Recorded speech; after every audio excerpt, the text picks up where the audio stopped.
All right. All right, we're back. Back and alive. And it actually is not raining. Unfreaking believable. Pause to make sure. A little foggy out. Starting to get light out. I cannot believe how much water fell out of the sky. Unfreaking believable. Now it's chilly. Maybe it'll snow for Christmas. Maybe. What is it now? I guess it's pretty close, isn't it? We had our Christmas early. I mean, we're still going to have obviously celebrate Christmas Day, but the major chaos is come and gone with the kids. The ladies are coming for dinner, but it feels pretty low-key. I don't have the typical pressure, the build-up for Christmas that we normally get. What are you doing? You're not going to chew that bone, you dork?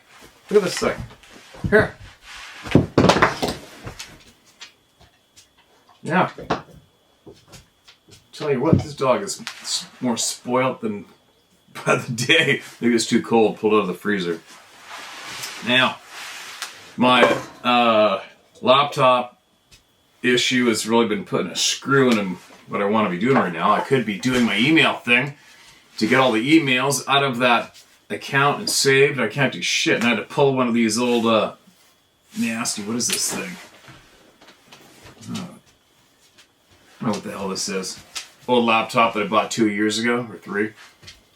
And sucks already. It's in a stack. HP, is it? Laptops that just suck dick. It's kind of weird, isn't it? I mean, I don't give a shit about Apple as a brand, but as soon as I tried the Apple laptop, it's like, what the hell have I been doing? Why didn't I learn how to use these things from the start? Right? I got 6 or 7 of these laptops stacked up in a carcass pile, and no Apple laptops. What's up with that? Anyway, no bitching. Bubs, chew your bone, weirdo.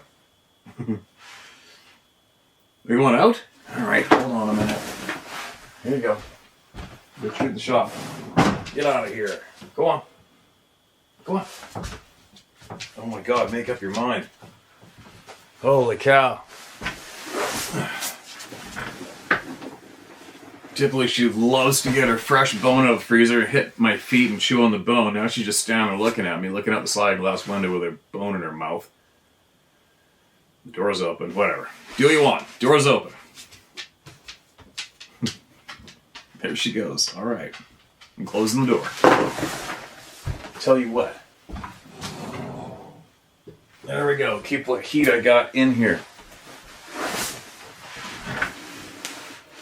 Now, yeah, my laptop, I guess the repair people are going to get a hold of me today, and there's a whole frickin' crazy video in there with new photos and everything that didn't load.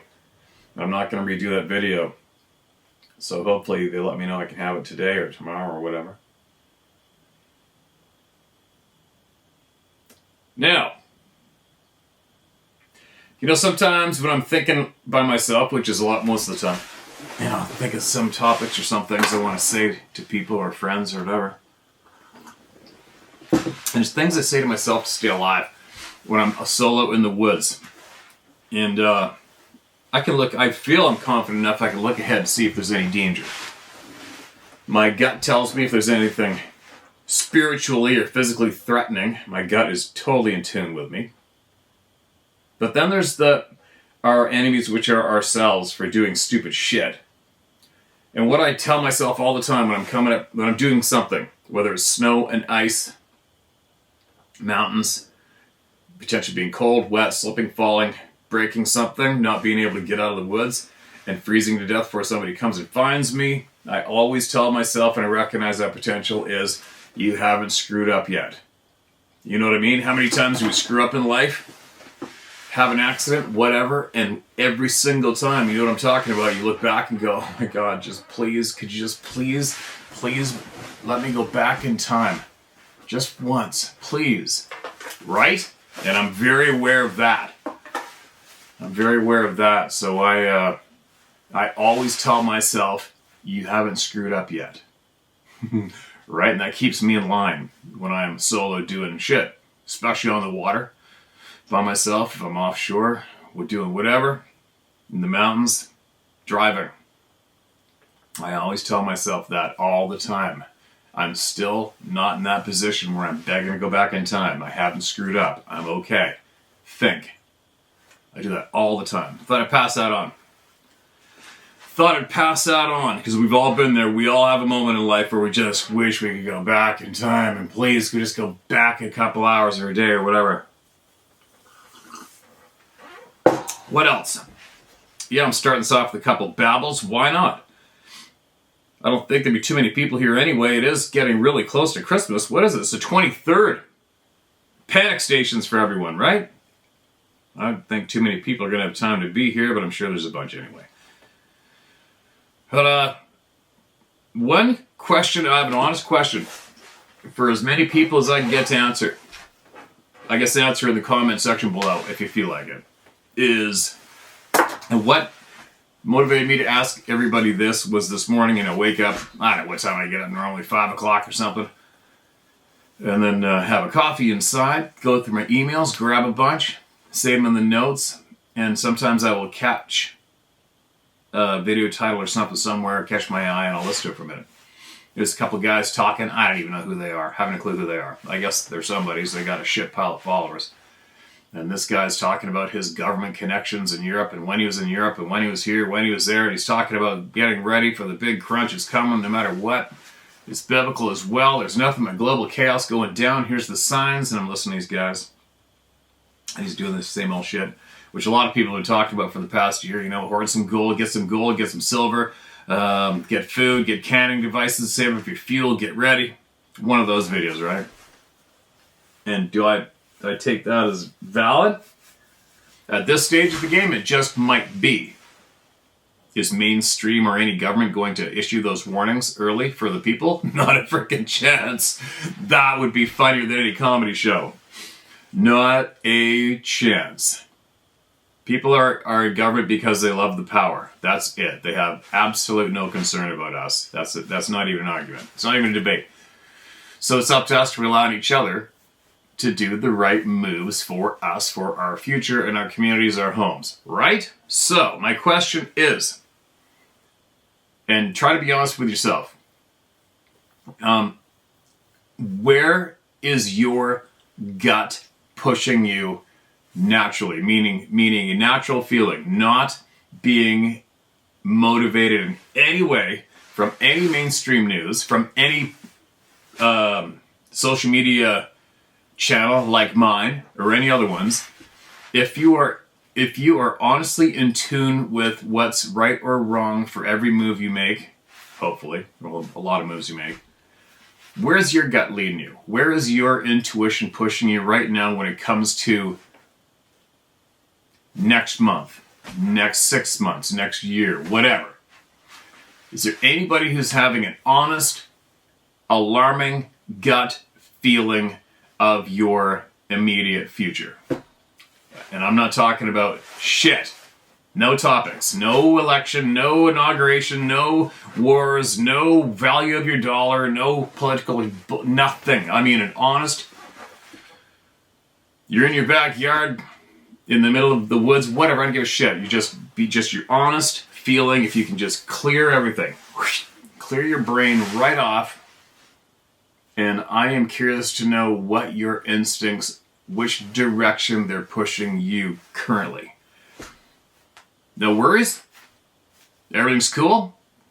Nothing to worry about? Is your gut pushing you to look for information that may relate to your immediate future? You know, I hope like I said, my brain and my lips don't mesh up perfectly all the time with what's in my head. And we're at the coffee table, right? There's no rehearsal bullshit here. Just honest people in a good community, a real community, talking with each other, trying to figure shit out. But where is your intuition? Where are you being directed from yourself? If you can do that, if you know you can do that, if you can feel it in any way, without the motivation of any mainstream dog shit anywhere, where are you honestly being directed from within you right now? Are you being directed to hoard some food, to hoard some money? Are you being directed to look for information of what something's coming? Are you feeling calm? There's no worries? Business as usual? I got no worries. Everything's going to be fine. What's your gut telling you right now? That's my big question, all right? I'd love to read that in the comment section. I will. Later on today, if anybody wants to throw down. I don't give a shit about political topics, nothing. No names. I don't want to hear the name of anyone in the globe when it comes to my question. It's all, I want to hear what's going on between your ears and how where your spirit is motivated, what your spirit is motivating you to do right now or think about right now on its own, without any outside influence. Picking up what I'm putting down? Very, very curious. I guess I can answer that for me right now. I mean, I'm feeling pretty calm. I spent a lot of time this past couple of years, and I'm non-stop. I'm looking for signs. I'm looking everywhere. I'm listening to as many people as I can. I'm taking in information on all topics from multiple different directions at all times so that I can make sure that I do make the correct decisions for me if potentially something real shitty's coming down the pipe. Safe to say, I'm good. I think the only thing that could affect us here right now would be a bomb dumping on the house or some kind of event that makes the air toxic. That's about it. Other than that, we're good. We're good. What's my gut saying? I don't know. I think maybe that's why I'm asking all you guys. I think I'm at a bit of a question mark right now. I'm not really going in any specific direction, probably because I already covered all my bases. But I don't feel nervous. I don't feel anxiety. I do not feel like I won't be fishing this summer. I don't feel like I won't be going on a hunting trip ever again. I don't have any of that weird feelings, panicky feelings. As an example, using what I love to do the most in life as an example, what motivates me most days. I don't feel like something, I do not feel like something, I don't feel like there's any impending doom coming. On an honest note, I'm aware. I feel over aware maybe. How's that? I feel a little over aware. I feel like the guy that goes in the restaurant and sits with his back to the wall and facing both exits. I feel like that guy. I'm calm enough to eat, order, go out, go to the restaurant, but I'm still watching my back is what I'm saying. I'm watching my back right now. There you go. I hope I'm making sense. I bet you I am to those of you who can relate. Well, meanwhile, there's a bunch of other people that are saying, just start reading the emails and shut up. Right? All right, let's get into it. Honest information from honest people. Honest, equal human beings across the board is who's here. Risks 2. Engaging with the Sasquatch people is the title on this email. Steve, my name's Brett. I was the one who sent you the 4-page bullet point laundry list of significant experiences with the Sasquatch people and the hitchhikers. I felt the need to reach out again following your recent reading of Scott Carpenter's email where he warns of research engagement. I'm also sending you some video and photo evidence. The Overwatch and hooting are from this year when camping in Washington State. Open to telling you whatever you might want to know from my perspective and experiences. At least one group has adopted me and engage regularly, regardless of where I am. The Overwatch media was taken with a P3 infrared thermal adapter attached to my phone. They were just watching over me while I was hiking in the mountains. The hooting was from them coming into and around our camp during the same outing. That hooting was coming from within the campground, in the trees, and 2 places outside of camp in the woods and hillside. Earlier hoots were turning into a mixture of samurai chatter. I followed them healing me again. This time pressurizing my head and fixing my far vision to nearly perfect, subjectively assessed. My bullet point list gave some of the other healings they have done for me.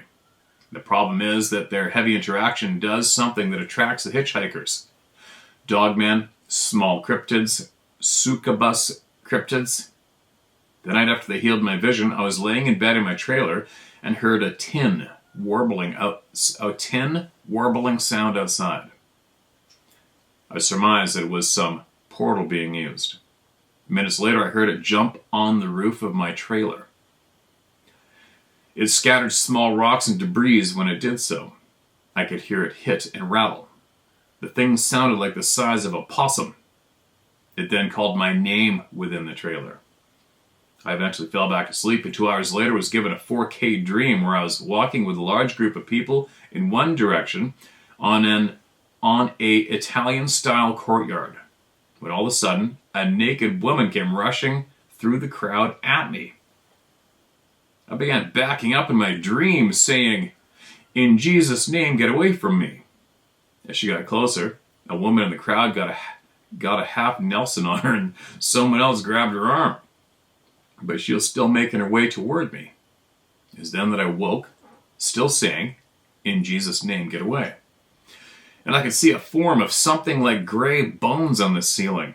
I continued to pray it away, and it eventually evaporated and was gone. There was a physical sensation of vibration of my body during this event. It came back the night after, and that's another event with even more disturbing things it was doing. And this is my life now. I've never had a bad experience with the Sasquatch. They've been kind and empathetic, sorry you guys, and obviously generous with their healing towards me. But the hitchhikers have been bad, really, really bad. Like Scott says, when you interact with anything with these paranormal abilities, and in my opinion, anything that has that single helix DNA, you open yourself up to everything else that has those paranormal abilities. Small grays, tiny people, Sasquatch, dogmen, tiny cryptids, etc. And I was never a go-in-the-woods researcher. I just researched the researchers and studied the accounts from your channel and others. My story is a cautionary one. Hopefully this warning helps someone avoid the things they know they never want to meet or have to deal with. Kindly, Brett. Excuse me. All right, what do we got? I got links in here. Will it open? Will it open? Something's opening, maybe. Oh, here's the video.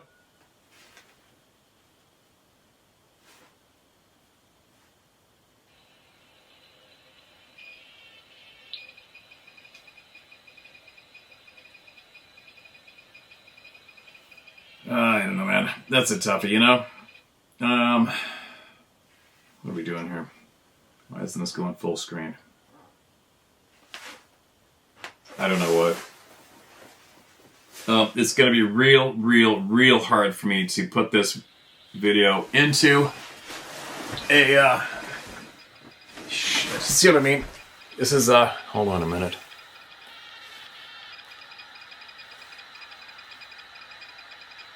Okay, it says an orb video. You see that thing floating around? Now, I'm not being a dick. Alright, when I say this.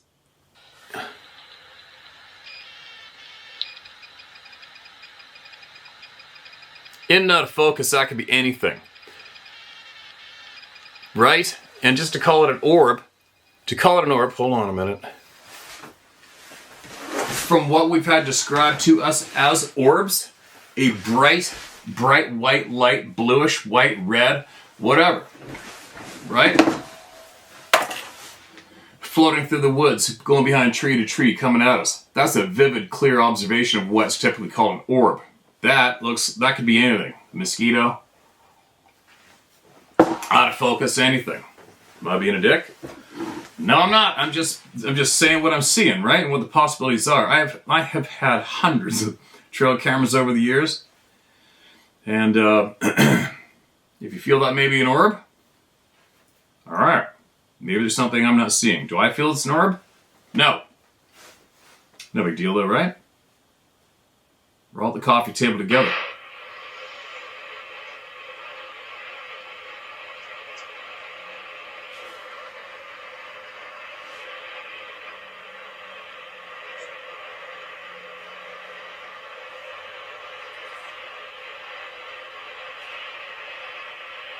I don't know what this is about.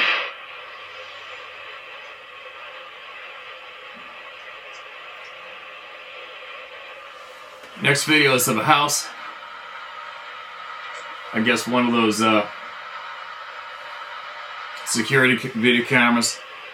I'm not seeing shit. What am I missing here, you guys, in the email? Am I being a dumbass? Invisible cloak shadow. Alright. That's what that was. I didn't see anything. I saw a possible weird shadow going across the window. What's this?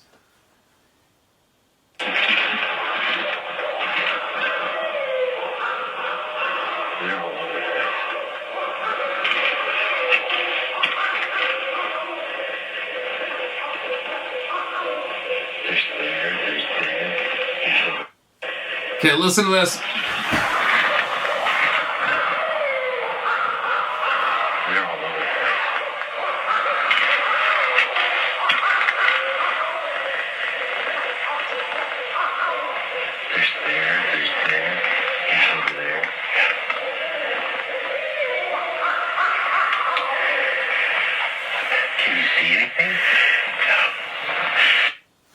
Owls.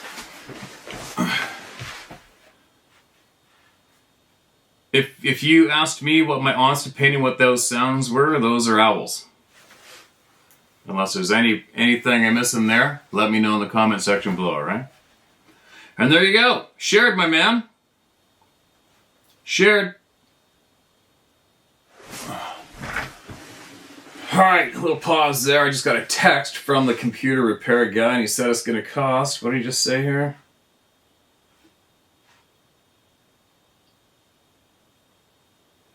$1,020 for the full service and part. That sucks. Sucks! I think it's an $1,800 laptop. All that happened was I had an SD card sitting on the laptop but close to the hinge part, you know, like right here. I already closed it and heard a little, I don't know, picked it up, and there's the SD card. I'm like, oh, I hope I didn't wreck it. It looked fine. Closed the laptop, put the screen up, and then it had the racing stripes down the side across the bottom. But across the bottom is the big one where I can't see shit that I need. Damn it, sucks. Oh well. And you can't have it done until January 30th, and we leave on the 2nd. And I need that laptop, obviously, so I might have to go get another one. That sucks dick. Alright, there's my news. Now, moving along, sorry.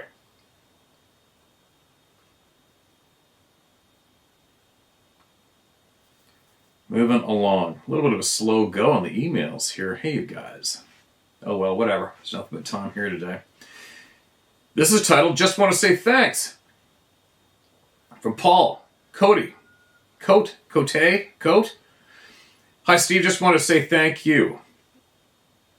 Say thank you and Sarah for everything you do, you both do for the How to Hunt family and all the good you both are doing for the world. I absolutely love what you're doing with the money to help feed those in need. So thank you both. Have a great Christmas and Happy New Year. And it's too easy. It's all a group effort. And you're welcome. And I hope you have a great Christmas too, man.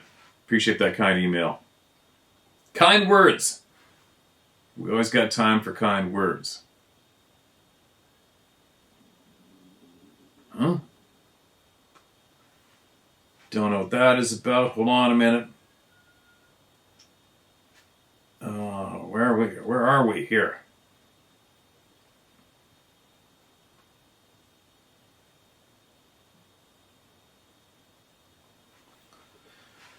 Okay, what's this one? We've had a couple weird days this past couple weeks, haven't we?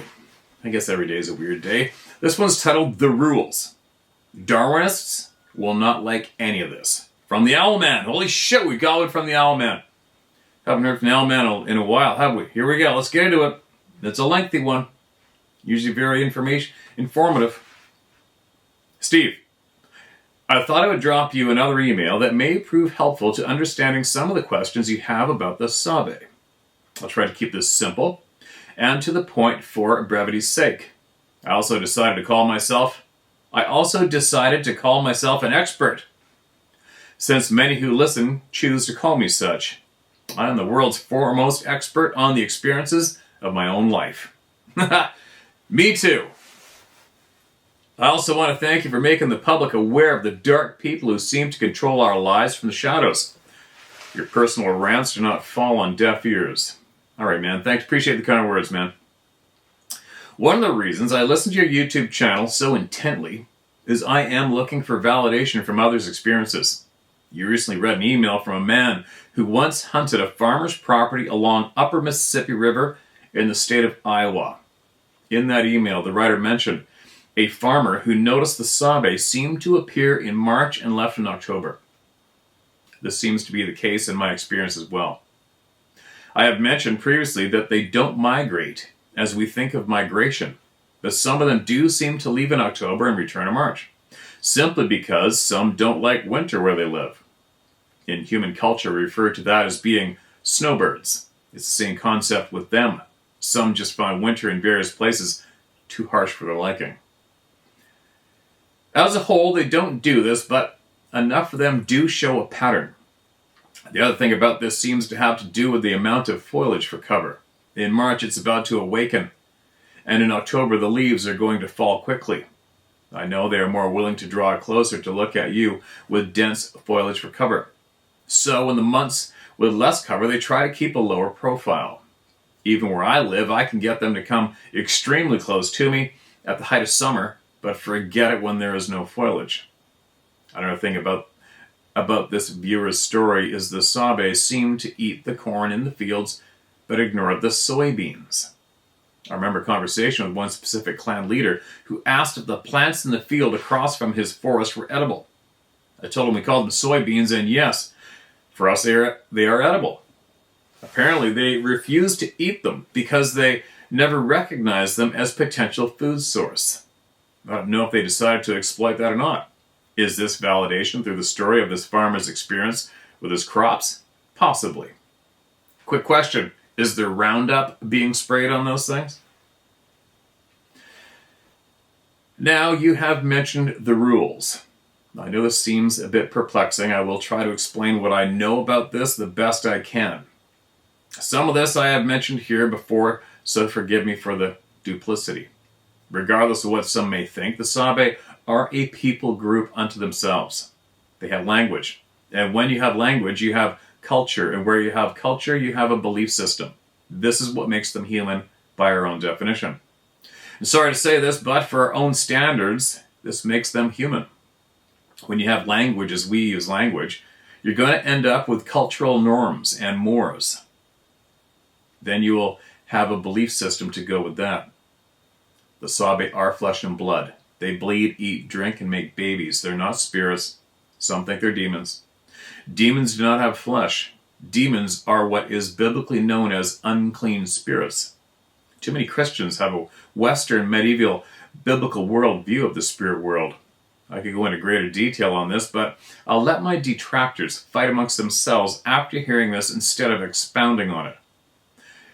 The institutionalized Western church is afraid to address the spirit world in any meaningful way to make a difference in it. Excuse me. Because the Sabe are flesh and blood, they need a functioning society, so they must abide by some form of law. The Sabe have rules they make to live by, and they seem to have rules that are of higher nature given by who they call the Great Creator. The rules they make seem to be self-governing, and they fall into two categories. 1. Clan specific. These are rules made by a clan leader. Picture a clan as a community of individuals of nuclear and extended families. Clans vary in size and territory based on the size of the habitat they live in.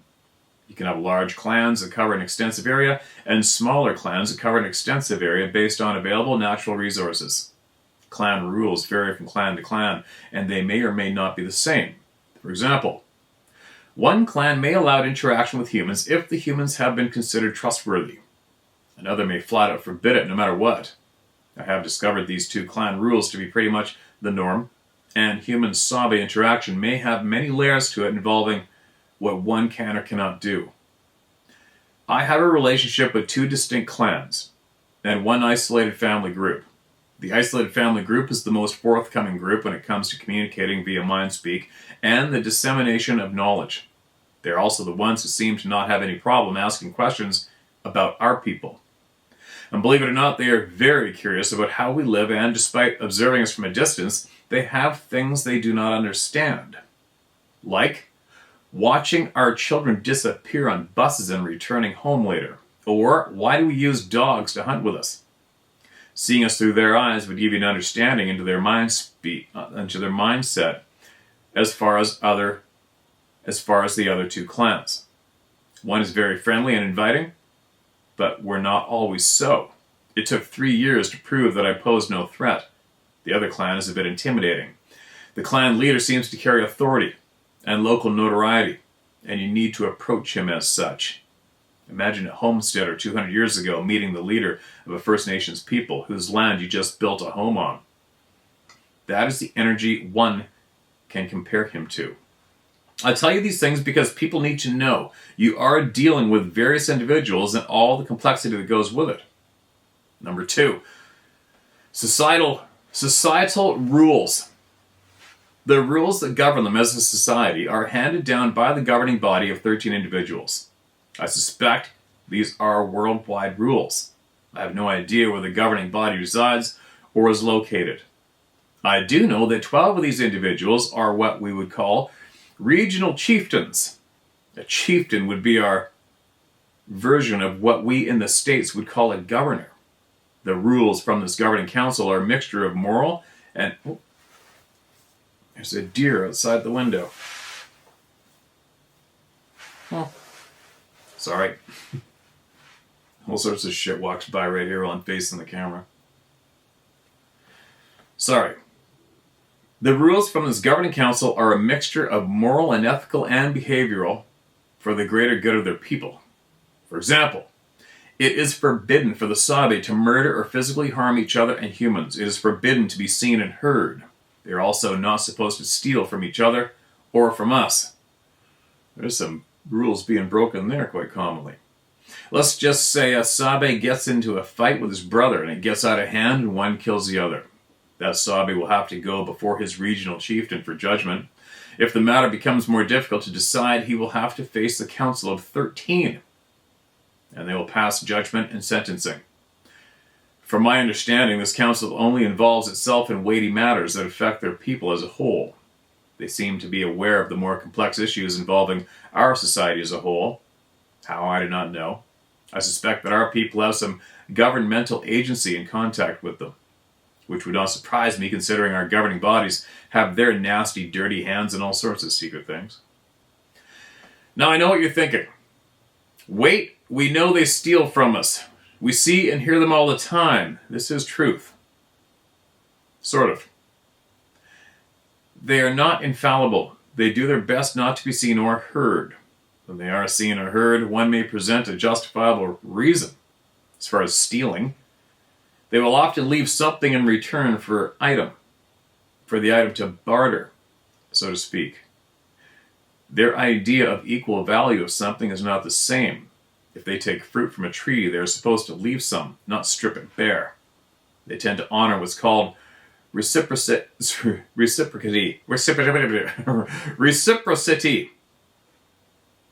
All cultures around the world do this in some fashion. After all, no one eats the last slice of pizza or cake. Do they all follow these rules? Most do. Like us, some push the envelope. Is there a price to pay for breaking the rules? Yes, if they get caught. They're just like us in that regard. The thing to remember is they are not motivated by greed or materialism, so they don't commit the crimes that so easily entice us. Which now leads me to the last set or rules. Number 3, spiritual law. The Sabe will tell you they are guardians of many things we are not allowed to tell you. I suspect these are things of spiritual nature. I have some ideas about this, but I need confirmation before I publicly discuss those. There are spiritual laws that most humans know nothing about. I know only one spiritual law. Quote, "Draw near to me and I will draw near to you," James 4:8.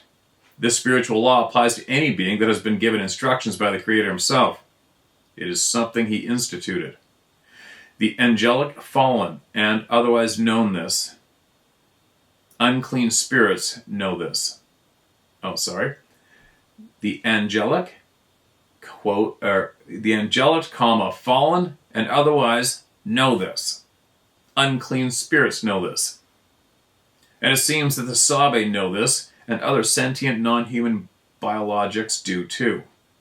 The reason the Sabe follow so many humans home is because those humans sought them out first. I don't know about that one myself. Scott Carpenter was right about that. It doesn't matter if it's willingly or unwilling. If someone decides to go research Bigfoot by looking for them, they may find themselves with unwilling house guests. The funny part seems that those who seek them to make a name for themselves never seem to get followed home. Think about that. There are those that chase them for years, study their footprints, analyze their vocalizations, and yet never seem to get the personal contact they crave. Why is that? I have my suspicions, but we'll save that for another time. Yeah, what about those kids that get followed home? What about all those people who get paralleled that don't have a clue or give a shit about them? Previous. Sorry, keep my mouth shut. The Sabe seem to have a different connection to God than we do. Not greater, just different. It's my personal belief and opinion that somewhere in the past, one of their ancestors had some type of Abrahamic moment and a covenant was made with them. My friends and I had a very intense conversation with a local prominent Sabe leader, and he said this: I am ready to give me life for the great Creator. I keep writing about him in my life. We all know many of us will die fighting for him when the time comes.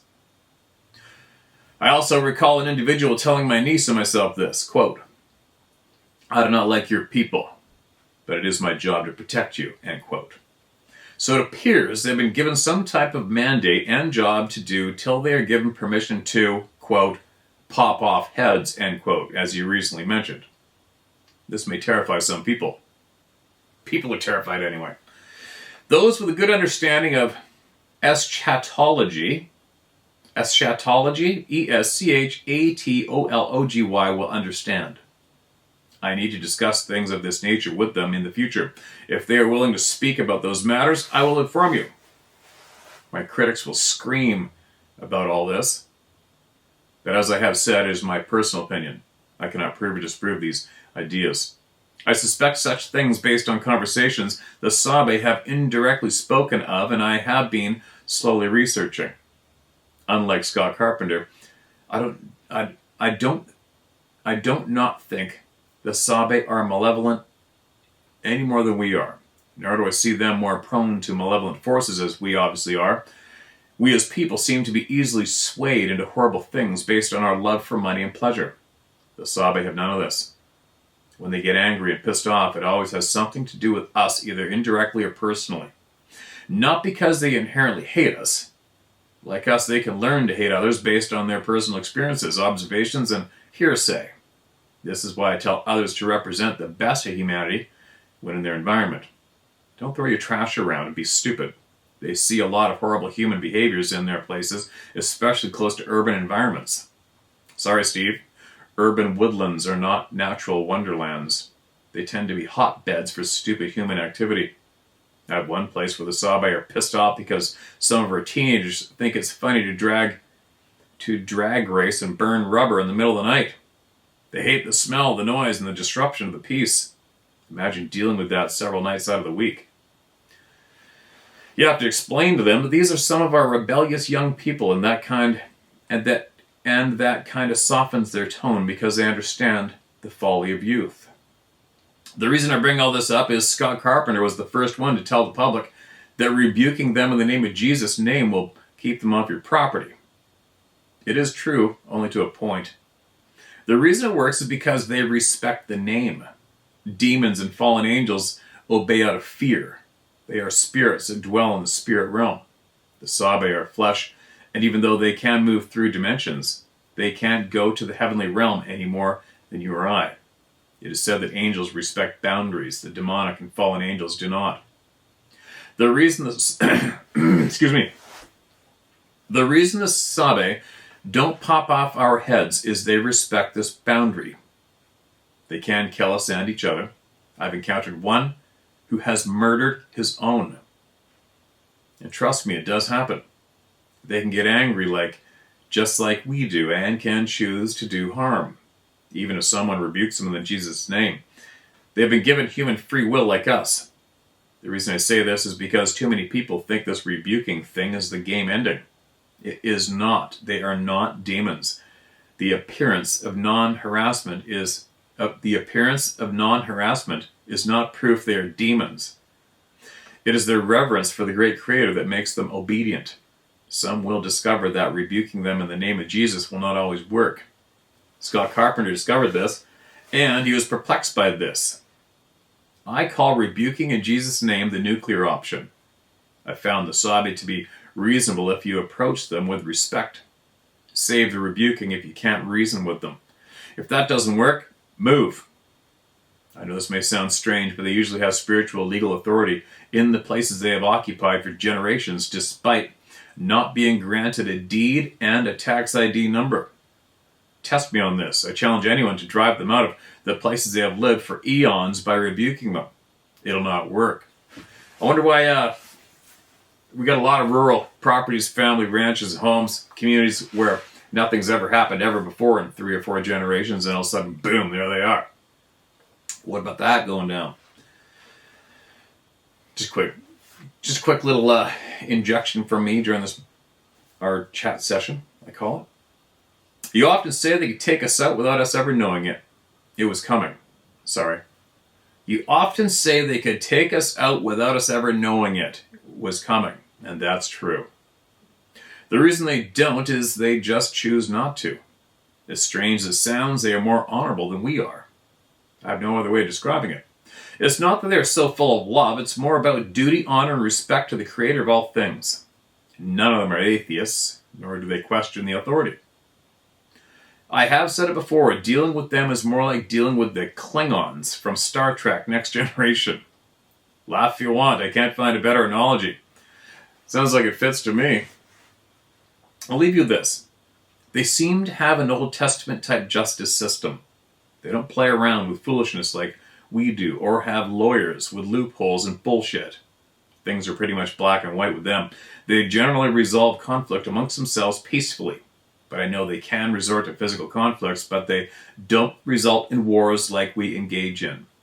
Generally speaking, they are peaceful among each other. In regards to relationships to us, most just want to avoid us as much as possible, and sometimes that is a source of frustration for them when they live around urban centers, and they do. I have found these clans to be the most unreceptive to opening dialogue between our two peoples. Because I sought them out first, they eventually came to me. I think this is why I was never traumatized by them. Mind you, their hulking appearance in the dark is always intimidating, but once you have a general understanding of who they are as a people, it takes the bite out of everything. I have managed to keep a good rapport with the ones who know me because I keep the promises I have made to them. I never thought I would end up in a place of advocacy for them. It was never my intention. Once I realized that they were people with the full spectrum of humanity living under our noses, I became sympathetic towards them. Imagine having to live under the cover of darkness and in the shadows of humanity. Some of them are resentful because of this. As one once told me, we are not the people of the night by choice. Steve, you live in a vast wilderness. It's easy for them to live more freely in areas like that, but their population is high enough for a great portion of them to dwell on the edges of some of the world's largest cities. I send you emails to help others accept the reality of these people and to knowingly try to coexist beside them. The truth is, they were always there watching before someone encountered them. We just never knew it. It is hard to go back to the innocence before an encounter, so I try to give some tools of understanding so lovers of the outdoors can go back to doing what they love to do without trauma. I can't think of a more perfect example than yourself. You are the epitome of how to overcome a Sasquatch encounter, which is why I send you all that I have learned about them. Hope this information was helpful to you and others. As always, let all those who listen have ears to hear the Owlman. There you go. Lengthy submission to the round table of knowledge. Again, appreciate your time, man, and sharing your knowledge. take from what you will, leave you guys, right? Don't blow a gasket if you disagree with anybody here. Just take what you need, leave the rest. There's a lot in there, and my brain goes answering different sentences as I read along. And one in the beginning was about them leaving places because they just don't like the weather. Not quite a migration, but like you said, relating that to like typical Canadian snowbirds. You know, a lot of people in Canada go to Florida or Mexico or Arizona, whatever, for the winter. But one experience that really stands out in my mind many years ago when I heard directly from some of the people that were there, is which made me more convinced that they are not here where we are. Call it this plane, this vibration, this planet, call it whatever you want. I don't give a shit. I'm just saying, was up north, and you can Google it. I think you could probably dig it up because it was in a whole pile of newspaper. People flew all the way to Fort Nelson, northern BC, in the dead middle of winter, and then to get to where this being was is 100 miles north of Fort Nelson on ice roads. And an ice road is when it starts to freeze up in the north in the oil field. They have trucks full of water, and they start driving across that muskeg, laying down the water, and they build it up and build it up and build up a road made out of ice. That's how cold it is. You know, I'm sure a lot of you are familiar with wells, oil wells, gas wells, whatever. And you'll have that one, you know, the derrick going up, the rig, the drilling rig or whatever, and there's a pipe over there, and the pipe's got a flame blowing off the top of it. Methane, is it? Whatever's blowing out of there. I remember the first time I went way up north to go sheep hunting, driving in the dark, I remember seeing those glowing big flames off in the distance and thinking, holy shit, that looks crazy, look at that. Because I'd never seen it before. A 10-foot, 12-foot flame in the darkness in the middle of nowhere from the Alaska Highway view is something else for someone who's never seen it.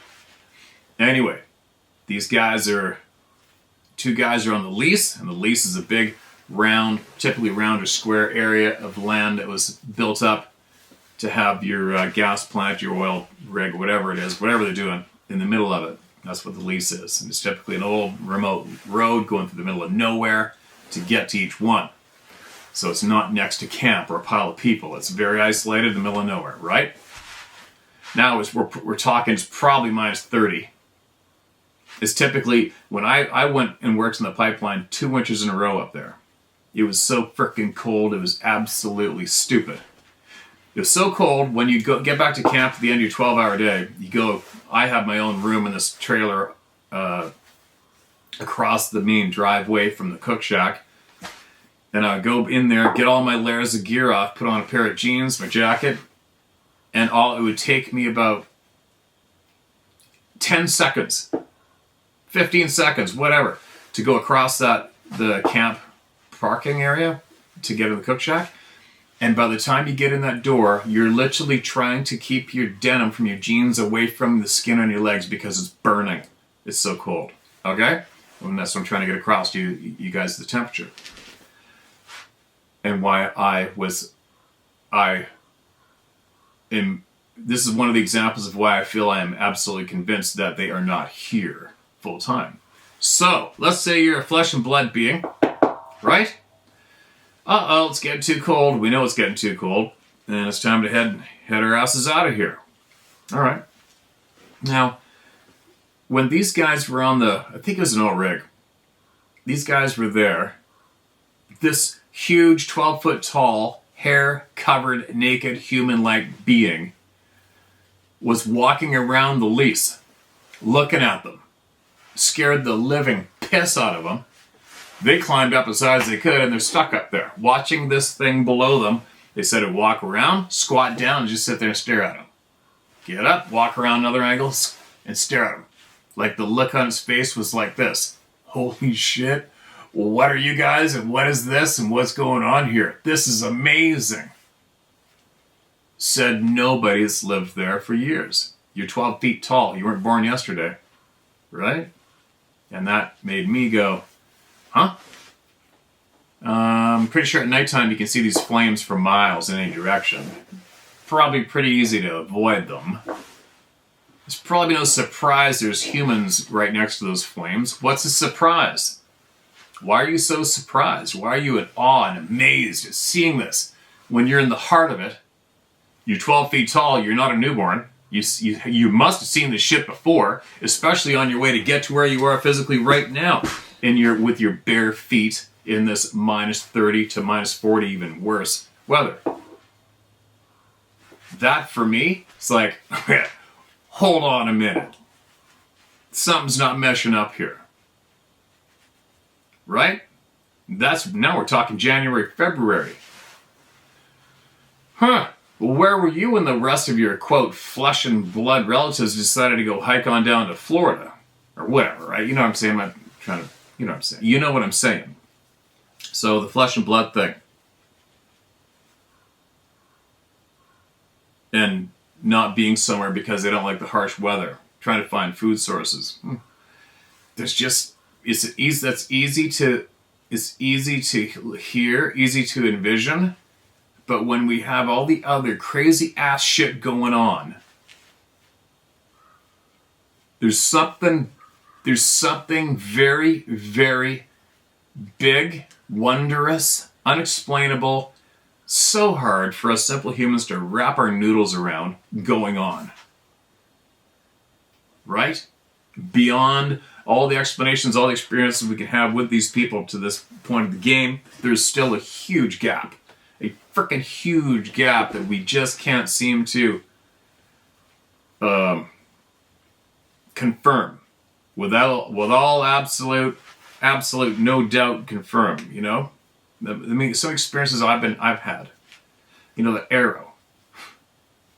I'm the first and only one to go up that frickin' deactivated logging road where I've had a whole bunch of shit went on with me and them around that area. And there's my arrow that I took the tip off and shot in the ass of that bear on the road way down to the bottom of the mountain, the valley bottom. I'm halfway up the mountain, and there's my arrow sticking out of the snow, absolute perfect 90 degrees straight up in the snow, on top of minimum 5 feet deep of snow, and it's only in the snow that deep, and there isn't a track anywhere. Nobody been up there. That whole, not a chance anybody been up there. I was the first one to go up there and break trail on that road, that deactivated road as I was going to trap wolves. That's not a simple flesh and blood person just like me pulling that shit off. My knife getting put in my backpack after losing it 7 months earlier? I lost that knife. 7 months earlier, and I think probably conservative. We'll even call it 5 miles. It's probably more. It's probably more like 7 or 8. But let's call it 5 miles plus away. I lost that knife. And then it's put in my backpack in the middle of a hunt. And I take that backpack and load up. You know what I mean? There's a bunch of shit. We've got so many people watching them disappear from sight. So many people that I know and trust watching them on night vision binoculars disappearing behind a tree that big. Right in front of their frickin' eyes. No question about it, that's what they witnessed, you know? So there's that it's a huge question mark going on there. Where are they going? How are they getting there? Why can't we? You know, like we say too in your email, you talk about them, imagine having to live in the shadows all your life, not live like us. Must be frustrating. Well, imagine being us, not being able to do what they can do. Who's the most frustrated? You know, we gotta follow these dog shit rules. We serve criminals. We knowingly, maybe not so willingly, but we knowingly serve criminals with our backs every single day. Nothing we can fucking do about it. You know what I mean? I mean, I understand the sympathetic feelings towards them for having to live in the shadows and having to live the way they live. But if you look on the other side of the coin, we are an absolute frustrated people too, or people like me are similar who are trying to live as free as we can. How frustrating that must be for us to see what they get to do, but we don't. That's frustrating, right? I'm battling away. There's a lot in the email, and then my brain wants to reply to a bunch of it, but there's 100% something going on with all of us combined in the same bucket, that we just cannot see plain as day and describe easily, write down on a piece of paper, pass off that knowledge to the upcoming generations. We just aren't there yet. And that's frustrating. You know what I mean? We can talk about emotions, rules, beliefs, the great creator, where they live, what they eat, won't eat, etc., but there's a huge frickin' chunk of the frickin' puzzle that we just can't get our finger on accurately. I mean, we allegedly have a good fair amount of human beings that are there, and they are trying to share their word online, mainstream social media, with people that want to come and listen to them. And we do have a handful of humans who allegedly can deliver to us what's really going on. This is what's going on, right? But is it? It takes a lot of listening, obviously. It takes a lot of frickin' listening to so many people, as many as you can. That's what I've been doing, so that I can try to figure out what's up. But at the same time, I am aware that this lifetime is so fast, and to not get absolutely engulfed in that, because next thing you know, it's like an example of some of the big names in the Bigfoot world from the past. You know, like sometimes I look at that Rene Hinden. I met his son, super nice guy, lived in the same town as me. And allegedly he basically left his family to pursue Bigfoot for his whole life. Ran around thinking he's going to blow the head off one and be the first. Died.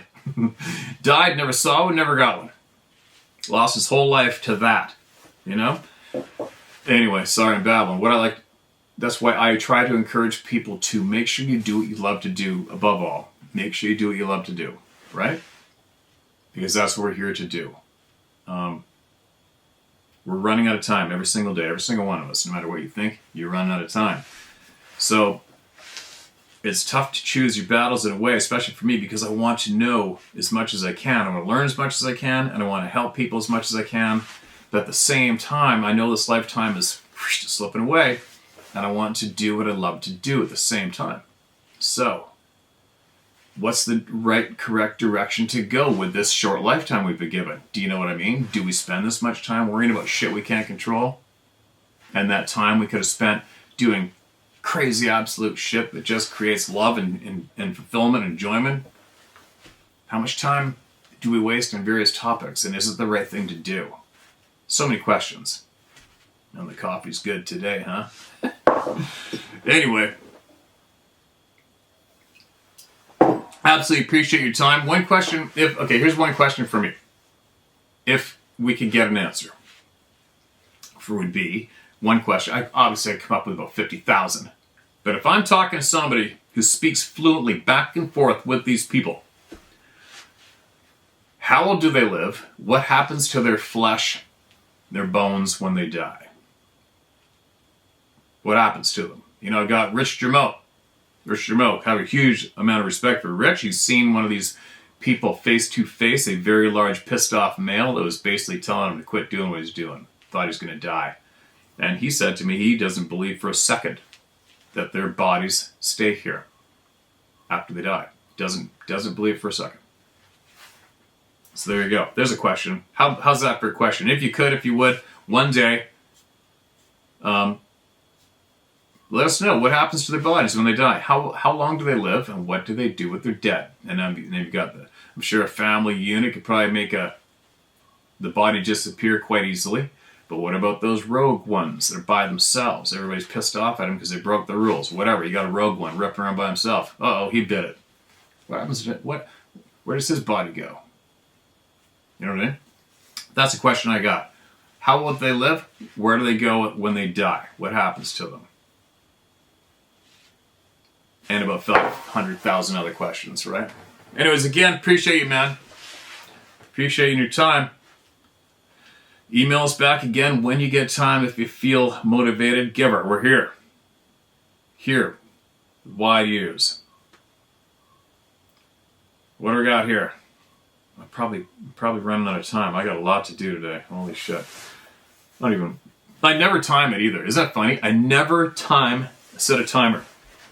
I come here, read, and then all of a sudden something tells me I gotta go, and it's always within an hour. 45 minutes to an hour?